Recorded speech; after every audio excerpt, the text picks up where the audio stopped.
spend my Independence Day with me, guys. A lot of people did not celebrate Independence this year, and I understand them perfectly. If I was not a creator myself, I probably would not do anything for independence because we're truly not independent. But anyways, the reason I wanted to do a video was because I wanted to capture everything that was going on around Nigeria. And this is me leaving my area. The shoot idea I had for this morning was to do a shoot in my area and capture the children in the trench. But then Scott called and I had to go to the stadium for a different shoot. And this was me. I already booked my boat. I was on my way headed.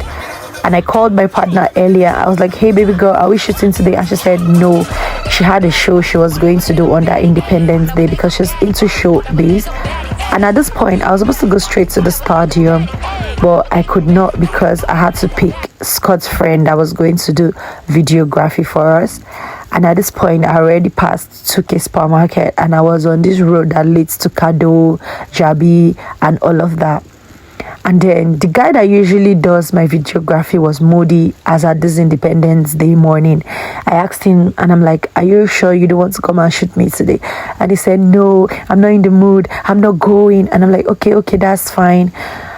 So guys, I just had to go towards Life Cam to pick the guy that was going to do videography for us. And for this Independence, I noticed a lot of people were not in the mood to actually do anything. And it was understandable because me, myself, did not want to do anything. I just wanted to put it out there that the country is going through so much. Nigeria really done jaga. And so I called the guy and I'm like, hey, what's up? Are you close? He said yes. And this was me trying to convince the boat guy to park in a place that all those Agberos will not come and harass us. Just like I did not want what happened at Mabuchi to repeat itself because Airport Junction is quite rowdy and all of those Agberos there, I didn't want drama because they are usually always having problems with both guys. So I just came down. I was trying to figure out where he was. And my minutes were reading, guys. My bold money was reading back to back. But I did not have a choice. I had to pick him because he's going to be the person to make everything worth it. So I just waited and I called. I'm like, hey, what's up? Where are you? Are you really close? And he said he was close, but I shall waited here for like 5 to 10 minutes because he did not really come as fast as he promised. And he eventually came. And if you notice, guys, both contacts were already fixed at this point because while I dressed up and was trying to leave, one of my contacts kept acting up. It kept making me feel as though it did not want to be in my eye. So I took it out and I wore another set because I usually go out with like 4 to 5 sets of different contact lenses. I feel like that is my obsession these days. And if you know Idu Road, guys, I will tell you to be really careful on this road because I had a job on this road.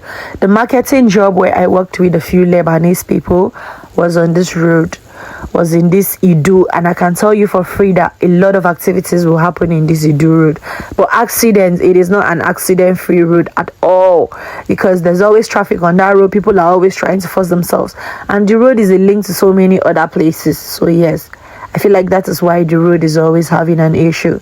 At this point, we were really close to the stadium, and I already called Scott, and I'm like, hey, what's up? Where are you? And he said he was close to the fountain again. That's like our usual shooting spot because the stadium is it's big. So most times when you enter through a different gate, you're going to have to navigate through other places.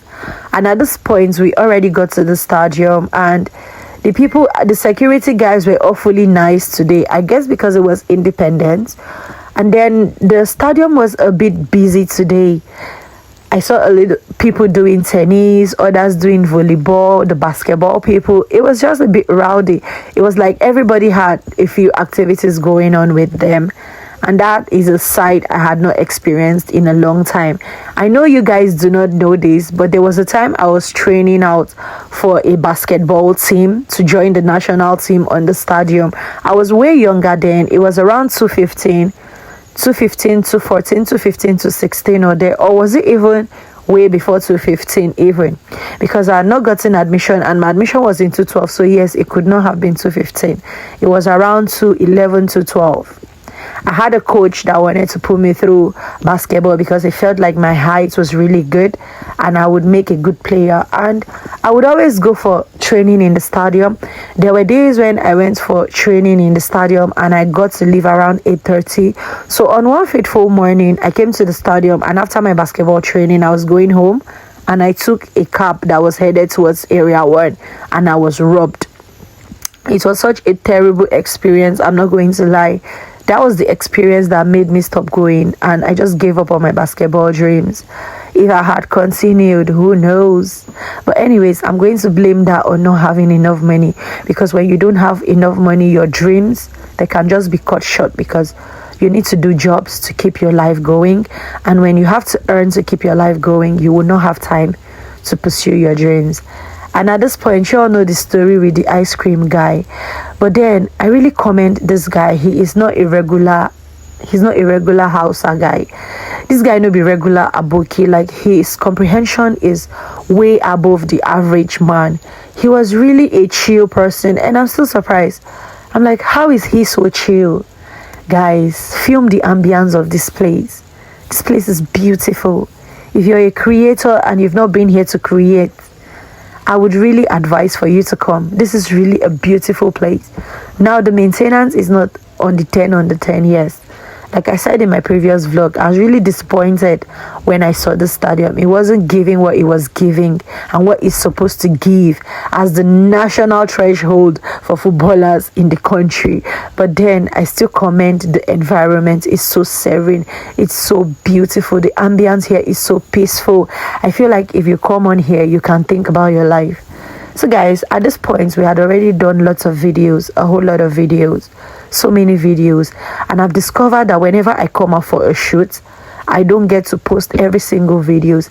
I have so many videos that I haven't even posted, and I'm going to find time to post them, because I'm not going to have the strength to shoot every single day, right? So on the days where I am unable to shoot, I would repost, or I would post on all of the drafts that are piled up in my phone. You all know the story about what happened with the bicycle and how I tried to test it out. Guys, this bicycle does not have brakes. So yes, it doesn't have brakes. It did not have brakes at all. So when we were done shooting in the whole of this venue, we moved, because my concept for Nigerian Jaga Jaga, there was no way that stadium was going to give me what I wanted. I really wanted a trench-like area to do that shoot. But I wasn't lucky enough to shoot in my area that morning, because the person that was supposed to do a video of me in the trenches was really in a bad mood. He did not want to help out at all, and I did not want to force him, because he has his own human rights. So we went up this hill, and everywhere was so green. Everywhere was really, really green, and not as green as Nigeria's current situation, but it was amazingly green. And so I just felt like I should do something that can relate or connect to Nigeria as a thing, and I picked that part of the city. Yes, you know, the part where it says welcome to the Federal Capital Territory. That's actually the city gate over there. So I wanted to do a shoot around that city gate, and so we moved, and this was about it. I did a few videos.